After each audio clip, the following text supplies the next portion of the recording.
Gli onori militari al prefetto e poi il tradizionale corteo per dare la sveglia alla città vecchia, il ritmo scandito dai giovani musicisti della Filarmonica di Belluno. Il 1° novembre è una data importante per la città. 101 anni fa oggi il capoluogo venne liberato dall'invasore. I primi soldati italiani ad entrare a Belluno furono un sottufficiale e alcuni fanti della brigata Porto Maurizio, che arrivarono al ponte distrutto sul Piave, e la sosta del lungo corteo nel balcone naturale che guarda il fiume sacro alla patria è stato uno dei momenti significativi della cerimonia solenne a Belluno.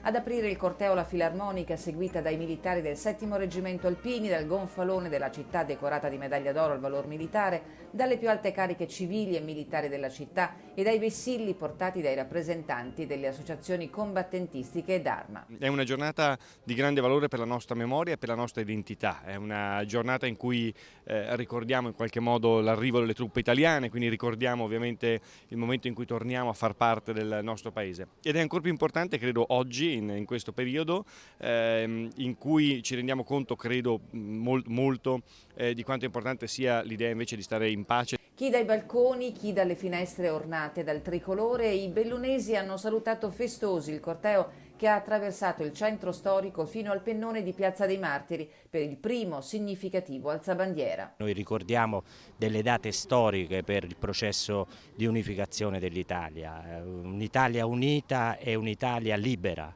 E questi sono i due aspetti che noi dobbiamo ricordare, perché non dobbiamo mai dimenticare che questi valori, che questi risultati sono stati raggiunti con il sacrificio di tantissime persone. A scandire l'alzabandiera l'inno nazionale, bissato anche davanti alla stele in Viale Fantuzzi, che ricorda i caduti nei 2 conflitti mondiali.